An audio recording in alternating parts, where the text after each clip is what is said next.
Hi, everybody. Excited to see you all on a Saturday evening at 6:30. A very big applause for yourself to be here. Beer in hand, I like it.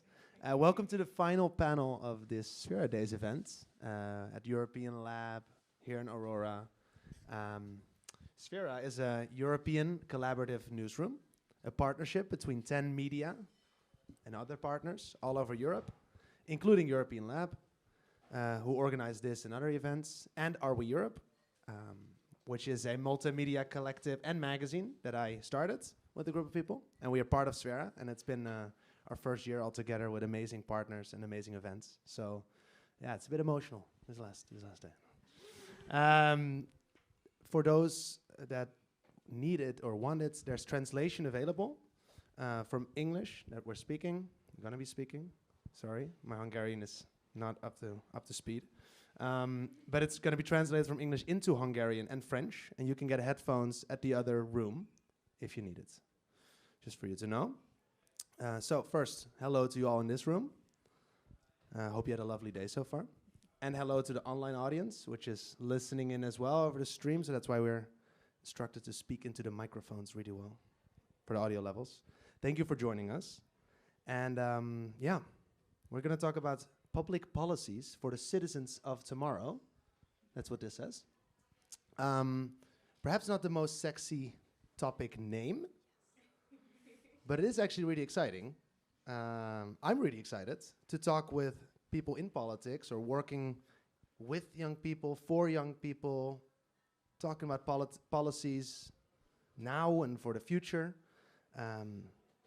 People are actually making an impact on a daily basis. So I'm sitting here with Astrid Aller. You are a city councilor in Copenhagen for the Socialist Greens. And with Eszter Davida, director of KEK, the Hungarian Contemporary Architecture Center. And you're also involved with the European Bauhaus program. I'll talk more about that later. And Daniel Radai, who is the vice mayor for urban development in Budapest District 8, which is where we are at right now. So thanks for being here. We're going to make it exciting, personal, relatable, how to relate to young people, how to get voted in as a young person. We'll look at some personal stories, but also actually policy work. And we're going to talk about generational gaps in policy, in politics, about the needs and demands of future generations, and current, very focal ones like Gen Z, activist groups, and also making policies that will impact generations that still have to be born. How do you go about that? And for people who will vote other people in and out of office in a few years or later on. So let's start with some personal stories, introductions. Astrid, you first got elected to Copenhagen's municipality in 2017 when you were just 22 years old. And you were still studying at the time. And you recently won your re-election. Congratulations on that. Thanks. And now you're doing a master's study. You also describe yourself on Twitter as a feminist and activist. How do you juggle all these things and study? And most of all, what does life as a young 27-year-old city councilor look like? Oh. Do you have an anecdote to share with us? What a typical day in the life. What is a typical day? Yeah, I would say doing municipal policy work in Copenhagen is part-time work. So most people do something on the side. So for me, studying is my on-the-side thing, but it is a thing that kind of swallows everything. Doing politics, I feel like this week I haven't done any studies at all. So yeah, I got elected at 22. I was the youngest person elected at those elections, and for 4 years I was the youngest person at every negotiation table. And it kind of changes how you present yourself. Like I had to change my clothes because I knew that if I looked like tired or I wore like a thing that made me look too young, it would change the way people looked at me. Like the first time I went to a really big negotiation, a budget negotiation, I couldn't sleep because I was so nervous. So the morning after I got there, and one of my colleagues was like, "Oh, are you hungover?" Yeah.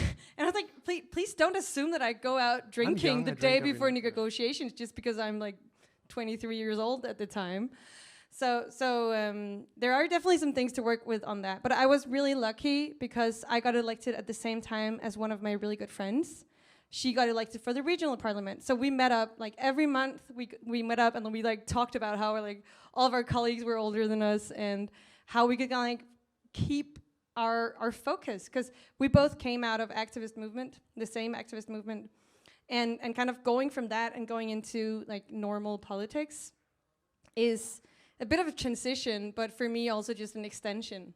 So you asked how I juggle politics and activism, and for me those are the same things. Like I'm just one arm of the movement, and then there's the people going out on the streets. They're another arm of the same movement, and I'm trying to kind of represent that at the negotiation tables. Wow.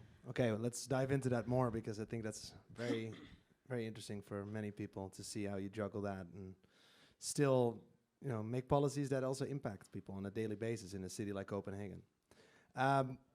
Daniel, you are the vice mayor of urban development. Sounds really cool. But you say I'm mostly an urban planner for Budapest District 8. How many districts are there?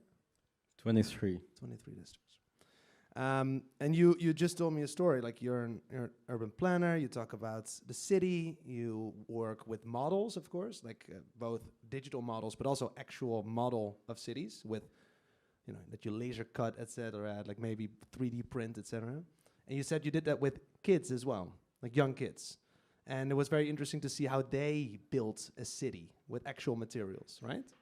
Can you tell us a story about that? Like how do young kids play with a city? Yeah, I think that depends on what kind of tools you give to them. It can be quite versatile, and the outcomes are always a surprise. You never actually can perfectly expect.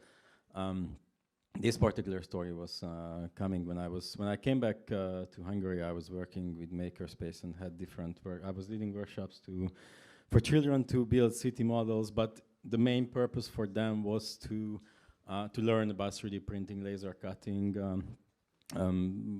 microchips, programming, and of course, they chose me to lead these workshops. So of course, it was kind of my small agenda to actually open up for the city a little bit, which was a great tool. And the ironic thing, of course, when we always started these workshops, and I was trying to get this problem map, conflict map, and like what to work with. And of course, the number one problem, the number one undisputed problem is the congestion and the traffic jam. And kids, in that sense, are very honest, because they really don't worry about their parents not being able to go to work or wherever, or to actually take them to school by a car. Because they, of course, what they want is to make it green, make it nicely friendly, playful, and so on. So, of course, that's like the most, in that sense, most innocent and kind of honest way to perceive the city, where you don't pull down at that time yet all these different aspects and interests. And that's actually quite encouraging and stimulating for decision makers, I hope, since they are the future you actually hopefully work for. Yeah. So they don't make any crazy buildings with like styrofoam and 3D printing. It's of course they do that. Of course. Okay. Love to see some photos of that. Okay. Eszter, you are an urbanist, also working on cities, focusing on shaping inclusive and sustainable cities, and the director of the CEC, the Contemporary Architecture Center here in Hungary. And now you're one of the 18 members of the new European High-Level Roundtable, it's called. Very cool name. And you're involved with the European Bauhaus program.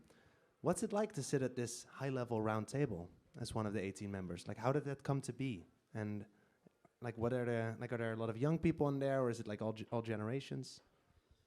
Yeah, it's really funny, because actually when you were doing the introduction, I was just thinking that I'm not a politician. I'm more on the consultant side, so I can be honest all the time, right? But no, I'm just kidding. Of course, they are honest as well. But yeah, immediately. Yeah, shots but actually, fired. the same thing happened. That I was starting as an activist when I was 18. I came to Budapest and I wanted to do something, so I joined CEC as a volunteer. And like after 12 years now, I'm one of the leaders of that organization. And 1 year ago, when this new European Bauhaus movement was started, they were, let's say, recruiting some people all over Europe. What do they think about? Which kind of future do we want to live in? So I went to these workshops, but I didn't know what is it about. So I said things like, okay, I think we should be, I don't know, EU should be more critical, and the money goes like wrong directions, and we should do that and that. And then 2 days later, I saw that I'm elected to this big group of people. So I kind of feel that now this is a chance to really make suggestions and recommendations, and I see it a very open process. So between these 18 people, you find people from age of 18 until professionals from 60. So it's kind of represented well in this society. So I feel a little bit intimidated, like maybe on your first day. But I think it's important to have more forums like this when you can openly form critics as well, because I think it doesn't necessarily has to be like angry messages, so it's exciting. Yeah, of course. Okay, that's done. Tiny reaction: just because somebody works in the political sphere doesn't mean we are not supposed to say the truth. Hopefully. Okay. Sorry, I was just kidding. Sorry. Of course.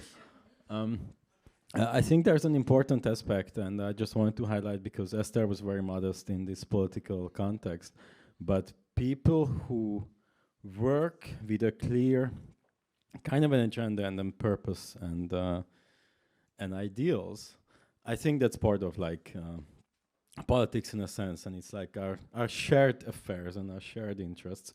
And I really hope and I really want to encourage a lot of people to take a stand, take a voice, and just represent.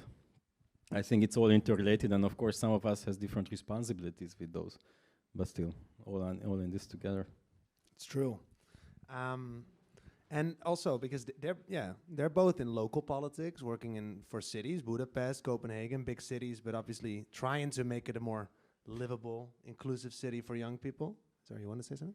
Yeah, I just realized something from what Daniel was just saying, that I think one of the things that are really difficult when we're talking about young people is that on the one hand, we do know that young people have a lot of things in common, and at the same time, young people don't just agree on things just because they're young. And that's a really interesting thing to work on in a city where we are suddenly like, when I was elected, we weren't that many young people, but at this new election, there were like so many young people elected.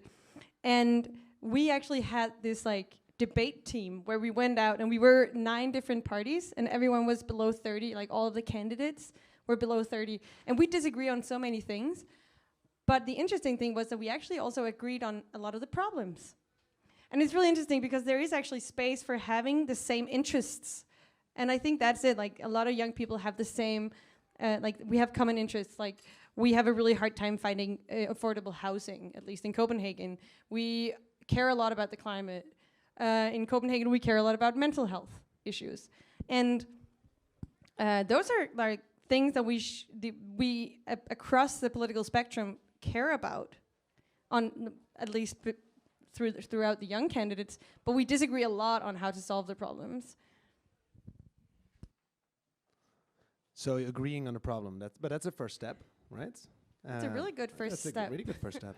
But Eszter, I want to stay with you for a second. Like, they're working in local politics, city government, trying to make it work, trying to make those inclusive and sustainable cities that you're also working for on a daily basis, which is really cool. But I actually want to challenge you, because you're talking about Bauhaus, you're talking about, you're involved in the round table, but also just building these inclusive and sustainable cities on a more sort of conceptual level almost.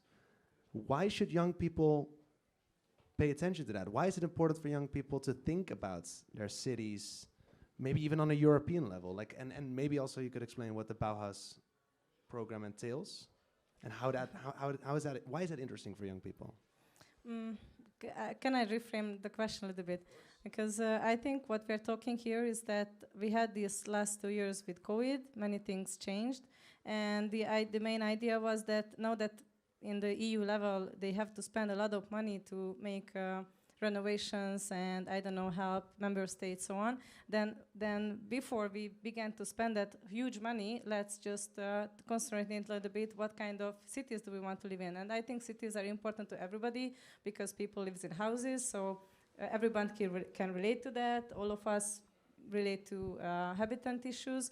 So, I think the quality of the public spaces, the quality of the environment you are living in, is directly affecting your mental health. So this is the short answer, that it is concerning now everybody, and now there's a little chance to voice problems and voice challenges into this huge mechanism of the EU. So this is why I think this is interesting. And what they say now is that, okay, let's not spend the money as we do with the same calls, with the same applications. Let's think about new ways of spending it.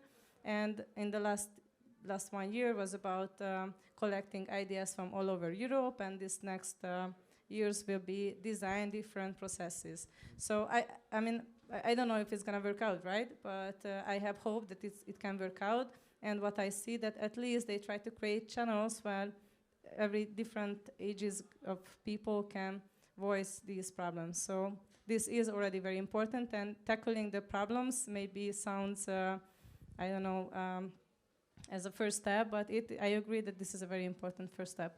And just to add 2 things here, I think it's very different speaking from a Central European point of view or speaking from a Northern or whatever Western European point of view, because I think also the problems are different for young people. I think even the way to speak out for me as a Hungarian was a kind of like hard in the first meetings, because we are not educated like that.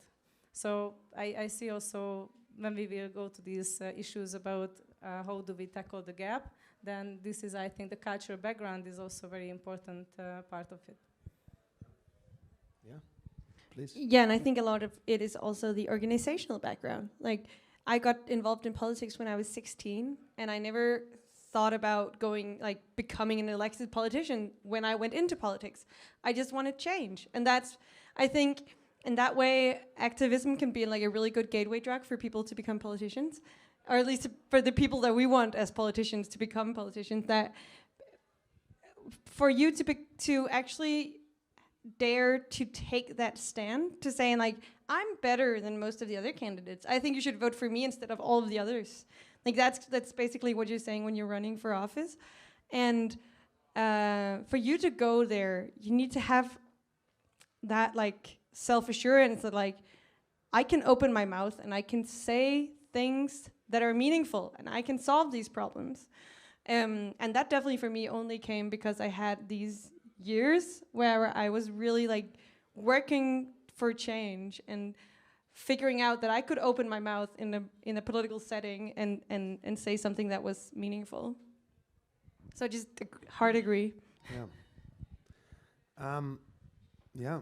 And you're talking about it now. Like, I feel that, I mean, we also heard during the panels here that it's difficult to get young people excited about politics, especially national politics, let alone European or city politics. And that's why they often go to certain topics or themes. That's why they want to be activistic about climate change or even about housing or about study costs. Why? So, but we can dive into the topics later, but why is it important for young people to pay attention to local or city politics? You already talked about it. Daniel, how do you feel? Like, why should young people pay attention to what's happening on a city level in terms of politics? And do they need to? Or can you just work for them without them having to pay attention? They need to, for sure. And the reason for that, and I will be very blunt and very, very direct on that, because it's your fucking life. And because if you don't take part, if you don't pay attention, if you are not raising your voice, that it means that other people will make those decisions for you that you might not as well, eventually, in retrospect, not necessarily feel too comfortable with. And you might not want to live in that world that was designed and created for you, while you were actually not wanting to listen and not wanting to take part.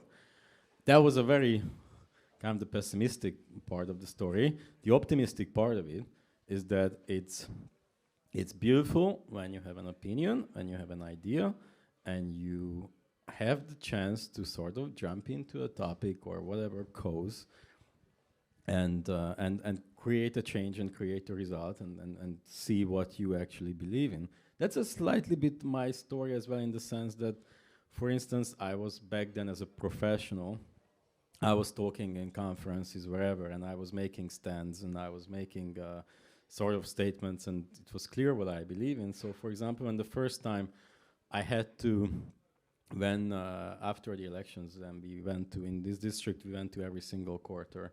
We made kind of like a local gathering, Q&A sort of. And basically, so it was like, okay, that could be quite challenging, but since I was used to, okay, I talk about these urban values and I talk about these values of the city, so worst case, I will do that here as well. And eventually, like, this is how, like, if anybody has any kind of thoughts and beliefs on whatever topic whatsoever, then that actually, if you take that on towards decision-making spectrums or different activism that impacts these decisions, then it just becomes a true or like a clear storyline. Okay. Yeah, Astrid, you wanted to say something? Yeah, I feel like when so many young people are becoming activists, they are involving themselves into politics. Like, I feel like the opposite of involving yourself is like apathy. And that's like sitting down and feeling like you can't change anything. And in that way, I love the whole climate action movement for involving so many young people across borders in figuring out like, whoa, I can actually be part of trying to change something. And yeah, what was I had another point, but I forgot it, so. Well, actually, yeah. Oh. I wanted to follow up on her, but Yeah. so if we dive more into this gap and public debate question, I want to tackle two problems. Can I do it now? Okay. Yeah. So one is that I think when we talk about public debate and how to involve people, we have to mention that we don't have the education and the cultural background for that. And even 15 years ago, like, oh my God, when I was in high school, I felt that there need to be like a paradigm shift in education, which never happened. So now we have generations growing up, learning on the same methodology or way of thinking, and currently the challenges which these generation have are totally different, and we don't have the tools for that. So I think this is one thing we can discuss, because this is why it's really hard to get involved people to these conversations, because we have actually different understanding of what do we have to discuss and how do we have to discuss. This is one. And the other thing is that I also think that our times or age, we have this huge problem of that we don't know how to really make knowledge transfer. So what I see that there is a lot of good practices in Hungary, in, I don't know, Denmark, in whatever, but we don't really know how to really involve or let's say interconnect between people, because the way to do it, I have a good idea, I tell you what to do, this is not going to happen. The only way, as at least my personal experience, is when you do together with somebody. So you can never leave out the personal channel. And so I feel this is a huge challenge for our times, how to gather this knowledge, because I think we don't have to find out like totally new ways of I don't know, democracy and platforms, but we don't really know. So this is what you're doing, guys, is something like this. You try to gather what we already know in new platforms. So this is, I think, the biggest challenge of our time, how to really involve those people. So maybe we can dive into this topic, because maybe also the audience has some ideas on that. Yeah, I think there's a really good points. If at any point an audience member wants to ask a question, I think we're all very open to it. That's what everybody said. Otherwise, we'll continue. So yeah, raise your hand and I'll give you a microphone. But something you said, and you mentioned, when you look at very activist, sorry, no. Oh. Sorry. When you look at very activistic young people, they often come together around very urgent or very sort of like strident topics like climate change or discrimination, inequality.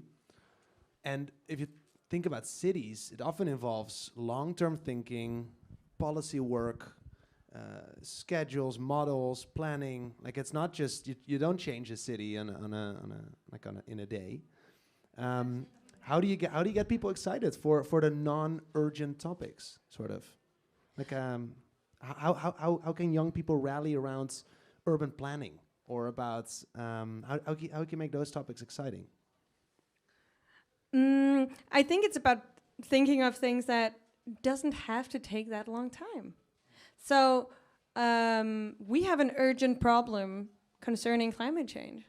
And one of the really, really big causes of climate change, at least coming from Copenhagen, is people driving cars. So one of the things that I was talking about a lot in these past elections that we just had in November was that we want to close down 100 different streets from cars, like completely remove the cars from the streets, make them into green spaces. And I mean, green spaces in themselves aren't like specifically good for climate change. But when we make it more difficult to drive your car, when we remove parking spaces from the city, we make it like, we remove some of the pollution as well. So, and that's the thing that we can do quickly. Like this year, we're gonna go close 10 streets. And the next year, we're hoping to close 10 more. So it's also about like connecting, like when we're talking about climate, and then connecting that to how urban planning actually has a huge role to play in climate change, not just in 20 years, but right now. So make it very visible, like what a city does in terms of relation, in relation to its climate change combating policies. Make it very visible. Yeah, and taking it seriously. Saying like we can't just say, oh, we have a climate policy at the national level, so they'll do it for us. Like the cities are going to be one of the main drivers of solving the climate crisis. That's what a lot of people who know things about it says, because so many people are living in cities, and because the best solutions are the ones that are made really close to people. And obviously, the youngest generations don't drive cars, but they obviously see it as a very sort of like visible. It's a really good enemy. Yeah, a visible contribution to climate change is a good enemy. And you also said it in your introduction that that's the first thing they would want to get rid of, right? Traffic and sort of congestion. Yeah, and many of them change their mind when they get kids. So that's part of the story. I would like to disagree a little bit with your opening statement. I don't necessarily think urban planning has to be a very long-term focus, a very long-term story. There are many tools that can lead us to faster changes, just like Astrid mentioned. If you close 10 streets in Copenhagen last year, then the fact that we closed 1 street last year, that's not so bad as comparison. And more to come. But yeah, there are tools and there are ways to... of course, the trees will go big in 5 years if you plant them in a nice hole. If it's not so great, then it's more going to be 10 years. So that's, of course, a long term. But Jaime Lerner, who passed away last year, former mayor of Curitiba, he said city is not a problem, city is solution. And I really firmly believe in that. And just like Astrid, I think as people who are busy in the city, like really feel like, yeah, there are a lot of things we can achieve here. Of course, the heating systems and particular industries around the city, there are topics that will take a long time. But in terms of like a public space on the spot, I mean, very honestly, like to kick out the cars of one street is pretty much a damn decision, which mostly we don't take, but it's not really much more than that. And that locally, of course, brings a whole different atmosphere straight away. And maybe just to complete it, I think this always has to be personal. So when we do, for example, participatory, I don't know, interviews or workshops, but I guess it's the same for you, you never ask something, hey, what do you think about what should we do for sustainable cities, right? Because it's like, I don't know what it's like, what do you want to eat for dinner? I don't know, but if you ask, do you want to eat pizza? They can answer yes or no. So it's like, when you ask people, do you want to have more parks in the city? You're like, yeah, but then when you ask them, okay, but do you want to have more trees on your street, or do you want them cut, or when you realize that the pharmacy will be 2 times farther, or when you realize that you don't have a playground within 500 meters or train stop, then you do get involved because it affects you every day. So I think the way to raise discussions about urban planning or questions about the city, you just have to make it a little bit more personal, and then you can actually involve people. And it's very funny to, I don't know if you look at it, but in Hungary, at least the small towns around the country, they use, of course, Facebook for social media, and like in the very small towns, this is like the forum of raging, and it's very fun what people are putting there, because like 90% of these comments are about the quality of this industry, of this life related to the city, like infrastructure. I don't have a place to cross the sea. Why did they, I don't know, demolish or build that building? So and so on. So because this is where it gets personal, because it's happening in their environment and so on. Sorry, I did this. Yeah. Yeah. So my short make it answer had to be personal. Yeah. Bring a story around a certain topic, and it becomes much more clear for people. I think that obviously doesn't only count for young people. But you want to, yeah. Yeah, and just to relate to with young people, I think in most of our project, the biggest question is which is the places, virtual or physical, for young people, and this is which is missing a lot in the current discussions.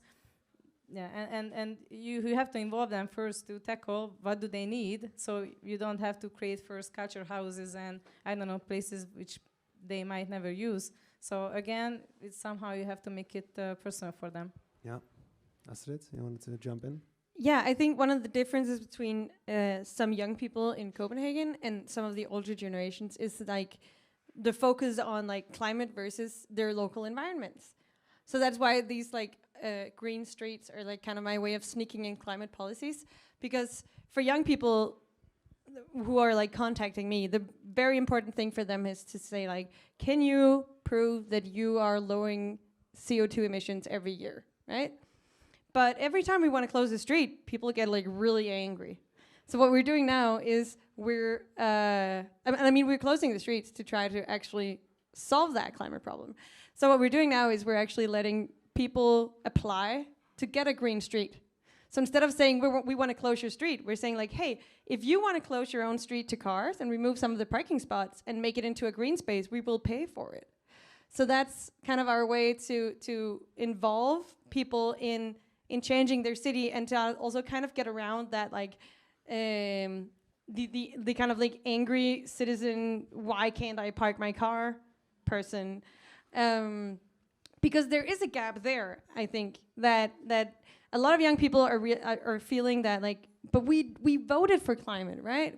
And we can see that there is a majority of green parties in Copenhagen, which is really nice, but they're really frustrated as well that they feel like things aren't happening fast enough. Yeah, they want it to happen tomorrow, and that's frustrating. But it can also be frustrating as a politician, probably, like that stuff doesn't get done on a daily basis. Oh, I also want things to happen tomorrow. But yeah. Oh yeah, but it's great what she was just talking about. That's the way to go. That's a perfect tool. Hope to get there soon as well. That makes things much faster. And obviously, Sfera is a media project.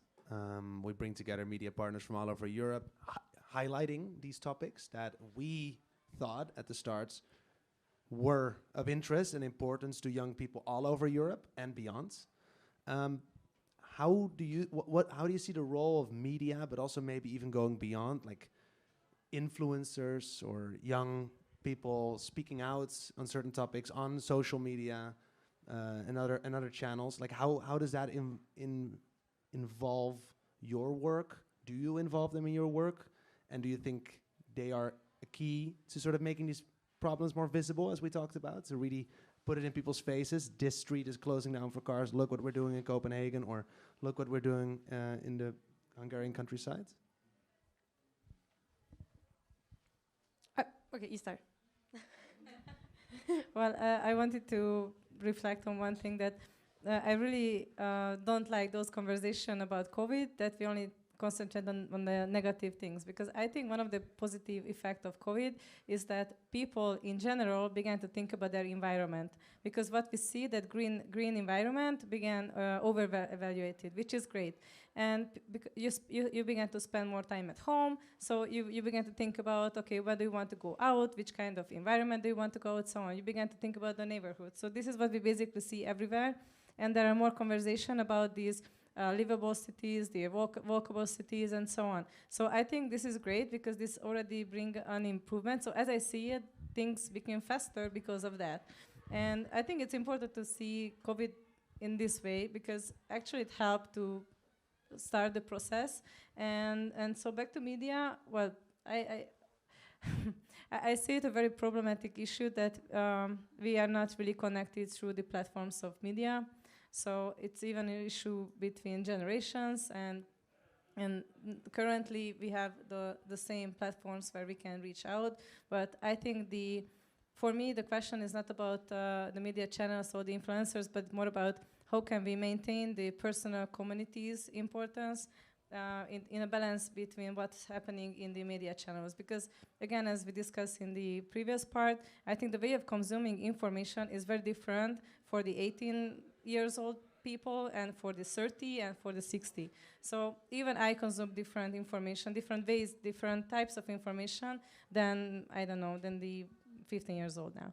So this is an issue, and I think it doesn't have to be only talking about media. I think we have to talk about how the communities are behaving. So for me, it's somehow related, because I cannot tell you the exact numbers, but they say that people likes to consume information by spoken word.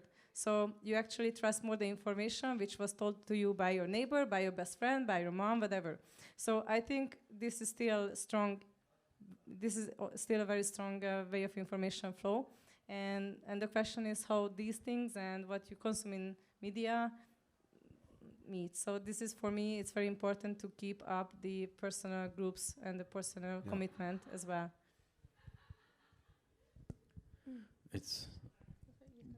Actually, this COVID narrative is interesting, because on the one hand, as Eszter is saying, it's really important to have these gatherings and these social moments. On the other hand, for instance, since we had to put our public forums into digital spectrum, I think people watch these coverages much more, and a lot more people join into a Zoom meeting, because they can just be wherever, doing whatever they feel like. As in contrast, if just having to come here on a Thursday afternoon. So that's one hand, but of course, yeah, would be a shame to lose these personal ties, because in the meanwhile, since everybody's spending a bit less time in social settings, so for example, it happens a lot that there's one tiny information or a sentence in a website, in Facebook, wherever, and then words by mouth, words by words, it beautifully grows into something completely different. And then instantly, it's really hard to get back from there. So there's a risk in all sense. Yeah, so this is actually a completely different way of taking it, but I think representation is quite important. And I mean, that's easy for me to say as someone who is kind of also representing some of the younger people. But after I got elected, we were kind of 2 young people in my movement that were elected that year. 2 years later, I had, I think, 7 friends who were politicians. Because something happened. I don't know if it was the climate change movement or something happened that made more young people actually show up and vote for young people instead of voting for everyone else. So suddenly, the girl who was my campaign manager in 2017, she was 19 at the time. When she was 21, she was elected to the European Parliament as the youngest parliamentarian ever. And it's hard to say exactly why that happened, but there is definitely a sense to saying one of the ways that young people can kind of see themselves becoming part of the system is also seeing that the system is also them. They don't have to become something else to be part of the system. They can keep on being someone who actually goes out on weekends and who wants to study someday and still be part of the political system, instead of it being like this kind of very narrow idea of what the political system is. And yeah, and obviously often we equate the political system with voting, but we know also from statistics that young people tend to not vote, especially maybe for European or local elections. And yeah, I agree, there is some sort of movement going. There are young people are getting more out there, more activistic, but does that also translate to this electoral change? Well, it's done in Denmark, at least. Right now, we're not there yet, but we moved very far in the last 5 years, not just in my party, but in a lot of parties.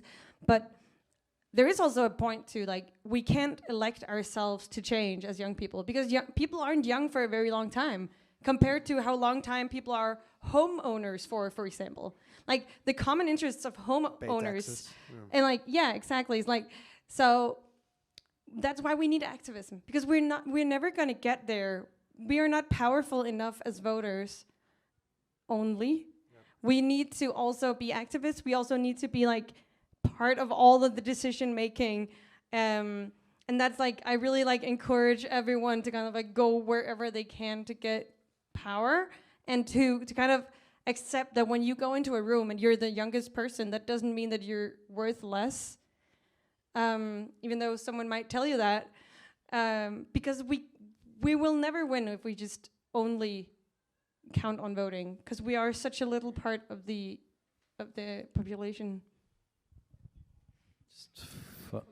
Sorry, following up on this last thought, I mean, 19-year-old winning campaign manager shows exactly that I mean, what is age? It's just like a number.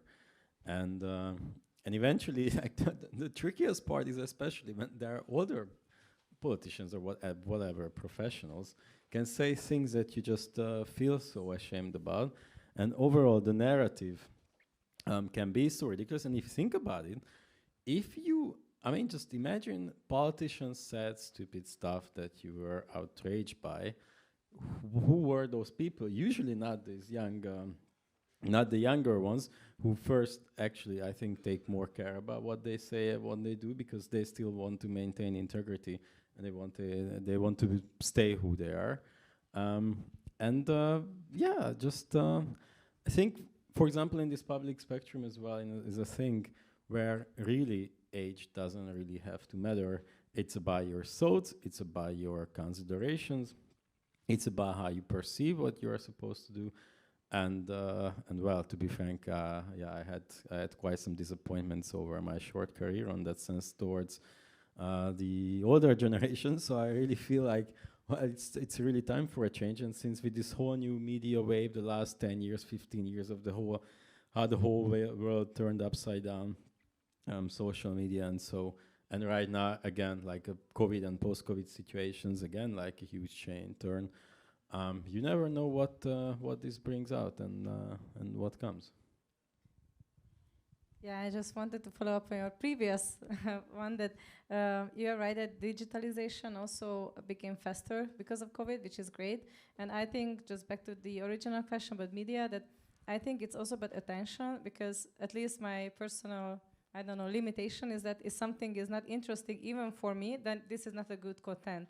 And I mean, I love this conversation, but imagine 1.5 hours is a long, I mean, watching something online, which is like 90 minutes, it has to be very, very good in order to really involve people and engage them to watch it.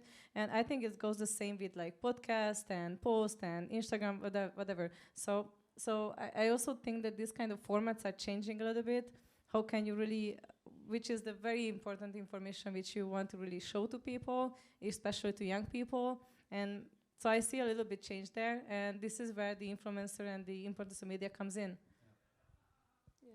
Yeah, I think one of the frustrating things about becoming a politician was like, I can't always put all the details in what I'm saying as I want. Like, I wish I could always explain everything. And I can't, because if I explain everything, I'll never get on the media coverage. I'll never get people to read my posts. So, and I don't think that's only about young people either. It's also about like the classic media. They want like the really good headline. And it's really frustrating, because there are so many things that are like really complicated, especially when you're talking about like developing a city, creating affordable housing, things like that. That's why I'm really bad in this. I don't even have a channel yet, because I'm always trying to explain. Yeah, I was looking for you on Instagram. I don't know. Yeah, it's a tough. There comes a tough question, and it's like, okay, shit. I mean, if I give you a very short answer, it's gonna be like I want to escape the answer, which is of course not a great thing to do. But then it becomes long and it becomes boring, and nobody cares about it anymore. It's just another long story. Nobody is interested in. It's the same with like older. It happens a lot, like for example, universities, or like you get these guest lecturers, whatever, architects come there, they share about their work, and it's so damn boring you can't even listen to it for 5 minutes. in contrast, like what do young people do a lot as well, like in small firms in their 20s, 30s, fun startups, having to pitch all the time. Like pitch is becoming the new presentation language. Like yeah, but they don't teach you how to do that, right? So you just learn it by doing. But I agree. exactly. But to bring it back to public policy, and then I want to, in the meantime, if you do have a question, you can formulate it already, or raise your hand already if you want to. But otherwise, I would bring it back to policy, because what I really, I get that, yes, media is just, it's fast, it's snappy, it's one Instagram reel at a time, or one TikTok video at a time. But what I do see on those platforms is awareness. Young people are talking about mental health. They're talking about climate change. They're starting a conversation. And I think that can translate, and that's what you're doing. It can translate into concept papers that will go all over Europe. It will translate into urban policies. And I think, so young people are shaping this process of change by raising awareness amongst each other, by opening a conversation. And I already see it between me and some younger generations. Like, there's a big difference in how a conversation is being held, how open it is, how vulnerable it is, but also how direct it is. Like, we need to talk about this. We need to talk about mental health. We need to talk about climate change. Do you feel that that's also really taking shape in how local politics, city politics, European high-level roundtables, how it's approaching policy? Like, is it taking this awareness with young people into account? Does it translate to other policies? Yeah, it's a really good question. I think it translates when the campaigns outside of the city hall are strong enough, or when the representation inside the city hall is strong enough. So if I go to the budget table and I want money for something, it costs a certain amount of money. But if I go to the table and there are thousands of people outside the city hall protesting and wanting exactly what I'm saying in there, and they've talked to other politicians and made them promise that they will also want this, then it's much cheaper for me. Like, my mandate counts more if everyone else in the room knows that that's what the people on the streets want. So that's kind of what activism can do to, like, a proper, like, a normal negotiation setting, that you kind of set the basis of the discussion. And I think that's been one of the successes of a lot of the activism, that they've changed kind of the focus around those tables. But it also really helps if you're more than one person below 30, or below 35, or below 50. Good sociologists would give you probably a better answer. At least me, myself, I'm not so great in these the overall society views. Like, for instance, it happened that we wanted to make we still want to make a huge parking scheme change, new strategies. And let's not get how it failed last time because of government situations. And basically, so we went into consultation. We had a plan. We went into consultation. A lot of my colleagues were like really afraid, like what's gonna happen, like people will just send us away and it's gonna be a huge outrage. And the very first response that came when we went public with this was like, it was a young family in a small street saying like, get the cars out of my sidewalk, please, because with my kids we can't even leave the apartment with a stroller or with a small motorbike. And I was like, yeah, that's exactly what we want to hear, and that's exactly what I want to hear when I go with the other politicians, even like with coalition members. Like, hey guys, this is not like some of us idiots wanting to make this change dark green and so on, but this is what there's an actual interest, and it's important for a lot of people. So in that sense, you. So on the streets, yeah, you see this. Yeah. So, I'm a little bit more strict on discussion because, for example, CAKE has a program. We work in 7 countries along the Danube, so from Slovakia until Bulgaria, and we do like small cultural programs with not just kids, but kids, families, young people, but also like other cultural organizations. And what I see there is that this kind of knowledge and this awareness raising is very different in Central Europe and very different in Eastern Europe. And let's be honest, I think this is I mean, I don't know if it's the problem or not, but we are younger democracies, let's say. We have different knowledge on what a good democracy is. We have different understanding what a good politician should do. So I see, in general, in Europe, we can say that, okay, we can track good examples of change, but I think this is far not enough. I mean, in Central Europe, I think you really have to, what's our real experience on the field is that first you have to engage people that they believe that what they have to tell about anything is worth enough to say it. So first you have to prepare people, at least, to get to a point where they can voice out ideas and problems and so on. So most of our work is to prepare people to reach point zero, not to jump from 0 to 1 or 2. So to voice to somewhere, which can be an application or a blog or a podcast or anything.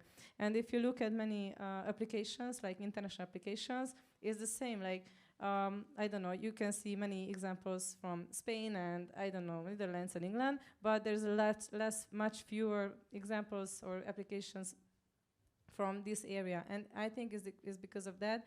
And for me, it's related to what I said in the beginning, that it's connected to this education what we have, this background what we have, this knowledge transfer, the lack of knowledge transfer. So I think first we have to work on that, how to raise awareness, at least in these societies, that they have something to tell to people, they have the possibilities to voice out things. So I totally agree with what you said. I just feel that in this area we also have work to do on the part to prepare people to get to that point that they are able to voice out things. Yeah, the youth organization that I come from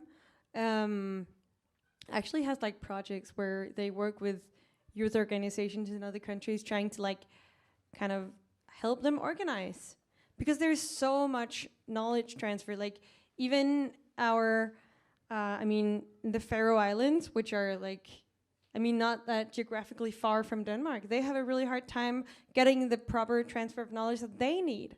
So there's definitely a responsibility on some of the countries where there are functional like youth organizations.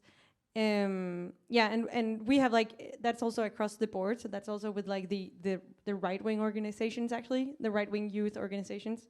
Not like outer right-wing, but like more like, yeah, I don't know. Not what you might think when you think right-wing is not that bad. More conservative. More conservative, yes. So we're kind of working with them as well to try to say this is not only about ideologies, it's also about like, there are ways that you can organize young people, and we want to try to help with that.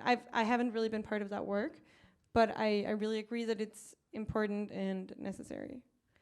Yeah, and the discussions or the societal discussion can be at different states because of the cultural background or because of the media landscape. Obviously, is also quite big, but maybe also bypassing this traditional media, which might say, hey, this is the conversation we're having. We're not even talking about mental health and how young people are looking at it. We're not even talking about climate change that often because we decide, especially maybe also in the Hungarian context, of course. Maybe social media is a way to say, to see also what's going on in other places, to see this is what's happening in Denmark. Maybe we should open this conversation in Hungary too. Or is that what you meant? But it's still, of course, lagging behind. I get it, but it's opening avenues, or no? Yes, I mean, I think the format can be various. It can be either an organization helping, either the media. I'm just saying that there is a huge issue there, which we have to consider when we discuss if do we see change in public policies, because in Hungary we say not that much, but I don't know, in EU level I would say yes. So, you know, it's a little bit different. But my answer to that question is that I think we have to create projects where there is a space to make real implementations, which can be anything, either a media campaign or even an organization type of thing. So I think I really believe in this learning by doing things, because I don't see other way working. So I think the only things work that we do something together, and then those people can do it again without us. But only if we already did it first time together, so they see, okay, oh, this is how should I do it. Oh, okay, well, so now I can do it again next year. And this is what I did, it works, so this is what I know, which works for sure. And it can be the format, the tools, we have various ones, so it can be either the support with media or the support with organizations, it can be many things. But I think the core of it is that you have to go there personally, engage them personally, do it with them, and then maybe it can reproduce it again, and this is how it's gonna spread. At least this is how I see it, but. I'm somewhere in between, because I really feel Esther's points, and of course culturally as well. I want to believe that that I know exactly what she's talking about. There are things, like for example, there was one example in the Olympics in Tokyo when Simone Biles, the American gymnast, decided not to actually go for her program. And it became quite a wide worldwide coverage on. It became actually, she became a symbol of mental health, and it became a worldwide phenomenon. And of course, then you need these kind of examples and these stories that you can relate to, because I think even though nobody actually knows what kind of incredible pressure and fight like gymnasts, for example, goes through with their pretty much life-threatening routines and what they do. But then these stories are like, holy shit, yeah, you can actually imagine like, oh, what this might be about, and she actually has to make a choice, and she does make a choice. And the same way, I think that school bullying, for example, is something that we don't really discuss too much mainstream, but thanks to media, like the last, let's say 15 years or so, 10 years, it actually became a topic, and it's actually help is much closer, and it's much bigger chance that you manage to change, your kids manage to change than let's say 20 years old. Because when I went to school, bullying was like nobody even knew what it was. Everybody knew it felt bad, and situations were bad, and it was just that's how it is. And this is how, like, I don't know if I wanted to ask Esther actually if she's best, like how would she rate herself as from pessimism to in an optimism rate? I'm rather optimistic because I see a lot of positive changes that can, that every now and then, as a small spark, add something into the conversation. On the other hand, I do really agree that there is a huge responsibility from both media, decision makers, thought makers, influencers, let's say. I don't really like this kind of narrative with this whole influencing. That yeah, it's a responsibility to keep these topics always on the agenda and on the table, and keep talking about it. Though I was feeling very, very sorry for Simone Biles when she had to decide that she was just not doing what she was preparing for years. Yeah, I want to keep on talking and jumping in all the time, but I also want to open, at least to give the chance to people here to ask a question to the panel. If you have, it can be a very personal question, can be more about policy making. If not, I'll continue, but feel free. Like they're very open people. We're all very open. Yeah, all anecdotes. Otherwise, I want to hear, so how, like you're saying this maybe wasn't even on the agenda like before, like bullying, all the things that we just talked about. But does it then also translate into policy making? And I also want to know, on a European level, in a city level, do you talk personally, do you talk about different things than the older generations? Like if you start a conversation with another city councilor or someone else in that round table, like is there a big gap? Like do you talk about different things, or do you feel that there's at least common grounds to talk about, and not only young people think about young people? Like is there common ground, or is it like what you're bringing to the table, to the round table, to the city government table, is it very different than what older generations are talking about? Can I go? I will be brief. I think on, for example, EU level or international level, the people who get there are already kind of on the same ground. So because people who are not on the same ground are not having the path to reach those platforms. So this is one of the biggest problem we have, and that's why we have to make more inclusive processes within this decision-making system.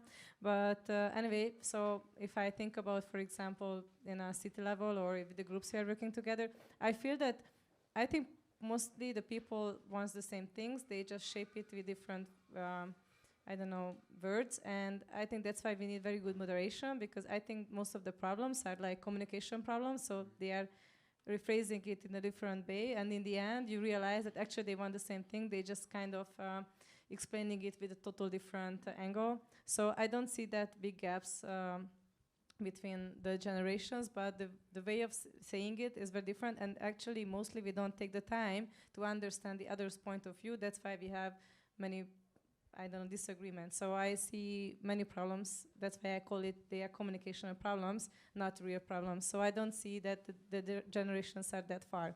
And of course there is a group of questions which I cannot imagine because I'm not experienced it that age. And these are the things where we have to be patient. And for this, my answer is, maybe it's related to your previous questions, that I think we have to set examples, but examples where we involve those people who are involved to those problems. So, and I'm optimistic because of that, because this is the only way I can imagine ways doing it, because this is the only examples I saw which was working. So obviously if I'm making an educational program, I have to involve somebody who is from the generation, not finding out something which I think would be good for them, you know. So so I'm optimistic for that, but yeah, so that's my answer. Yeah, I think some of the way it's about talking about the same things and talking, but there is also a point to that there are some things where we just can't get both. Like right now, housing prices in Copenhagen have risen so much that people who bought an apartment in the 90s have become millionaires by doing nothing else than owning an apartment. Like last year alone, apartments in Copenhagen rose so much that you could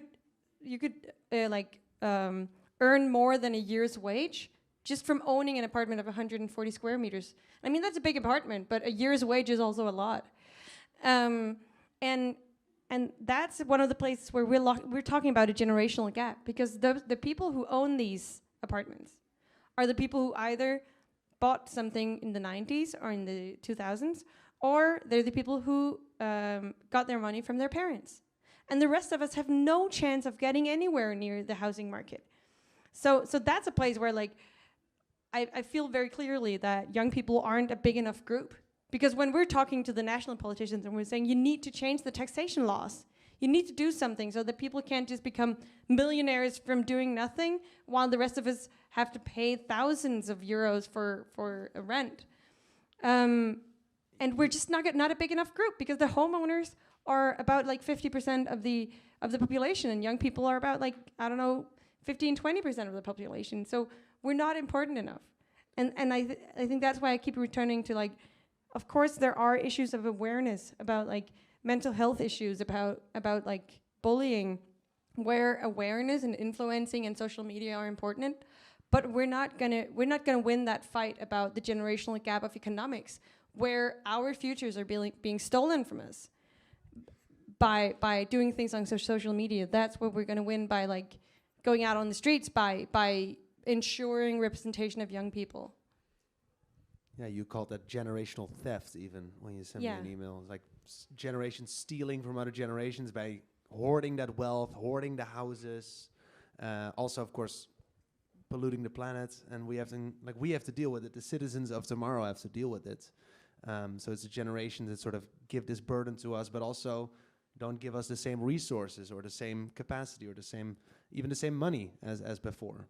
It's a big thing. In that sense, I think there's something really pragmatic in terms of our particular age and generation. Because on the one hand, I don't really think, for example, in terms of education, a 40, 50, 60-year-old, like, we are getting a bit into ageism. That might not be so good. Boomers. But, like, exactly, so that they have kids, they know exactly what kind of, like, how to push through education topics. But in terms of housing, mobility, the greening, it's a really problematic thing that one of our key efforts and what we do is fixing our predecessors' mistakes. And so, for example, when we talk about European cities, and of course Copenhagen is in the forefront, or Amsterdam, let's say, where housing right now is ridiculous. But Budapest, the situation is ridiculous as well. Like you won't really have the chance from a salary to ever figure housing, in contrast to, for example, to our parents.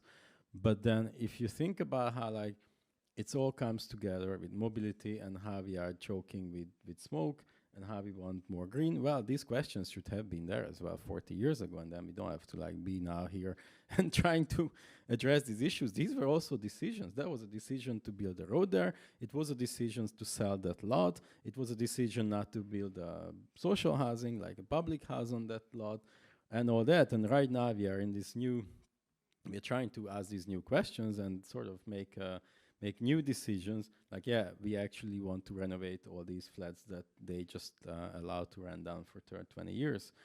And yeah, in some ways I feel like that's also kind of a generational conflict. And to be frank, I'm very much respecting those decision makers who are like part of that generation group, but have these values and push through, because let's be honest, it's not like these topics are not like any generational.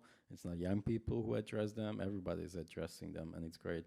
And that's how it should be, particularly because everybody will have a child, a grandchild, and so on, and I will be a parent and a grandparent, and these are all interrelated. So in some ways, of course, that's why I don't necessarily believe so much in these generation topics. And it's a shame, though, that Greta Thunberg has to go to all these male panels in UN discussions and tell them, go fuck yourself, because what you are doing is screwing up my future and my fellows' future. Because, well, there are some people who don't understand it or don't want to address that or want to understand, but it's another topic, and of course we have to deal with that.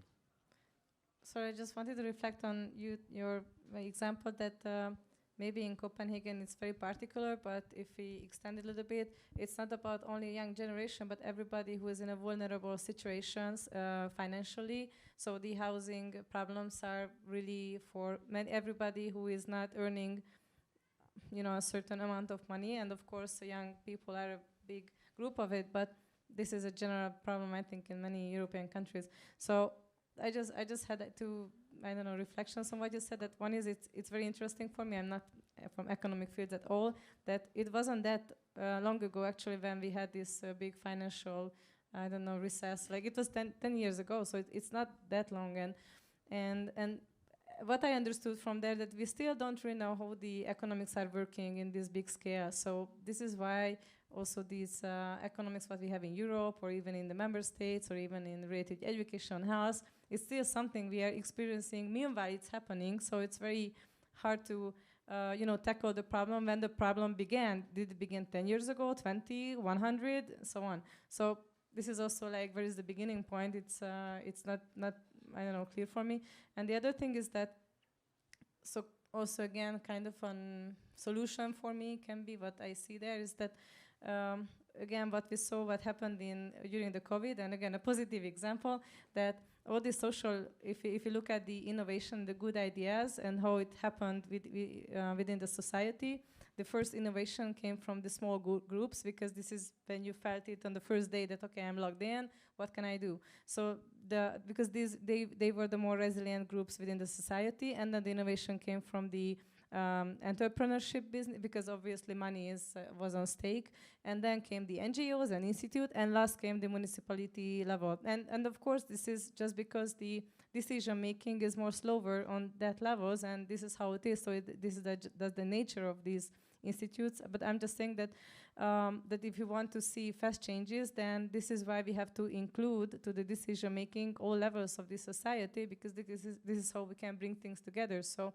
of course, if a system is not open enough to understand those suggestions coming from, for example, in an example of COVID, coming from the small players and the small communities, or doesn't able to listen to the suggestions on the entrepreneurs, then it's not working well, because it cannot channel the good ideas to the system. So this is why there is a lot of discussion on how to use the existing resources in a new way, and the new way means only different grouping maybe.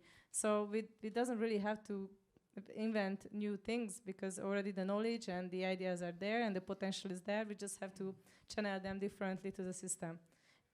And this is one kind of solution what I see here, but of course, so we kind of, the COVID was a rehearsal for it, and we see many cities in Europe where actually they reacted very good to the habitant programs, because in, I think, the UK, what they did is that they gave the empty hotel places to those people who didn't have houses, and actually the housing problem solved in like 10 days in the UK. So, you know, why not? So it's again, it's about using different, the resources using in a different way. Thank you for sharing that. Yeah, unless there's a pressing question from the audience. Yes, Mr. Microphone. Yeah, actually you addressed before the challenges that you have urban planning, but what are like some of the improvements that you're expecting about urban planning? Well, that's a good question for all of us, because since all of us are coming from this, shortly. I really believe personally that walkable cities is a good direction. And we already see good examples in Hungary, in the 11th district, and also happening in the 2nd district, and also Daniel is working on that. So I think this kind of idea that you can have everything which is important to you within a 15 minutes traveling circle, even if it's with walking, bicycle, or car, it's a very good concept. And it's again coming from 100 years ago. But so I think this is a good direction, because it's kind of a balance between those people who are pro cars and those people who are pro bicycles and whatever.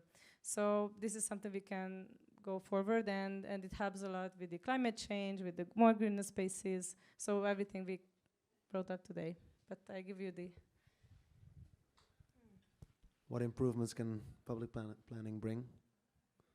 I think an example of one of the things that I think is hard to kind of discuss ourselves to agree on, at least in Copenhagen, I feel like that's one of the like clearest political distinctions, is how we spend our space.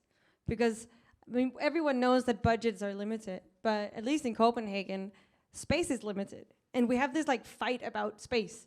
So should this space be a parking spot, or should it not be a parking spot? And that is one of the ways, like, I think we can improve Copenhagen a lot by going towards like shared facilities instead. Like instead of having 10 cars parked in a road, having one shared car. It's like going towards those. But I don't think they're gonna happen without us also kind of just saying, this is happening. Like, if we don't make it more expensive to own a car in Copenhagen, we're not gonna get there. Because as long as it's more cheap to own a car and then drive that to the other end of the country twice a month, then being part of a shared car thing, then we're not gonna get there.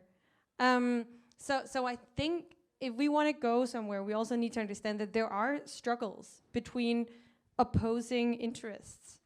And we do have a job of like creating dialogue and having dialogue, but we also have a job of kind of fighting the fight, because otherwise we'll lose it, and we'll lose it to the status quo. And right now, in a climate crisis, status quo is very dangerous. Yeah, I would just say, I mean, following I think we all agree, and we say about the same. Yeah, I would just join in the sense, would be nice to have a time, and that's actually what we have to work for, where cars and different uses of space, and be that the street, be that the city region with the industries around and all the factories and so on, where it's just not a basis that that these situations have to take part. They should be a minority, which we just sort of allow because there are reasons why it's necessary and should be. Let's say that if we talk about inner districts, and of course, well, the 8 in this room, since we are in the 8, is an important topic, but let's go with other central districts, which you mentioned already. I really hope that there is a time. I lived in the Netherlands for 5 years. I would love if people would grab his Oma fiets, the grandma bikes, the nice kind of structural technological beauty bicycles and just jump around in different streets, ringing with their friends, waving. There's a shop here, there's a shop there, there's a service. So the 15-minute city is also possible, but overall, we hear each other, we hear the birds, and I don't think that's not a stupid dream. It's that must be the constant, and actually, as Eszter was already mentioning, with the whole COVID and post-COVID situations, the value of our city as our living room and as our place is becoming the narrative. And I think in that sense, we are on the right track. It's not lame anymore to talk about bicycles, even in Eastern Europe, even though it could be, and a few years ago, it would be ridiculous. Right now, it's much more lame to talk about, like how to not take away one lane from this street or that. Thank you for sharing that. I'm sure that all three panelists are more than happy to answer more questions later on in a cafe. But for now, I want to ask one final question. So all in all, and I know it's a difficult question, are you optimistic or pessimistic for the citizens of tomorrow? Optimistic. Daniel? I'm quite very optimistic. Me too. I'm optimistic. That's good. Okay. I want to thank you for being here, Astrid, Daniel, Eszter. Thank you so much for sharing in this conversation. We at Sfera, which is also completing these Sfera days here, we have young people from all over Europe sharing stories and talking about topics that affect young people all over. If you're interested, check it out on @Sfera now on most socials. It's also a website for people who like websites. But yeah, we're on socials. There's cool videos coming out almost every day. Check that out if you become interested and if you want to know what's going on. And also check out the amazing media partners that are connected to it. Amazing video producers like Street Press and other partners. Thank you so much for being here. And thank you for joining in this. I know it's a big topic, big themes to talk about, but I think we covered a lot of ground. Hopefully we made it exciting and relatable and personal. And I want to thank you for being here. Wishing you a very good evening. There is a party, which starts at 8, so that's in like 10 minutes. Down in the basement with Lama Kun Radio, which do a takeover. There's DJs, there's 2 bands. I think it's going to be pretty cool. So let's celebrate that on this Saturday evening here in Budapest with this optimistic outlook for the future. Thank you for being here. Also, thank you for people listening online. These were the Sfera days, a Sfera day here in Budapest at Aurora. Thank you to the Sfera team, European Lab, and Aurora for hosting us and organizing all this. Thank you so much, and wish you a very good evening.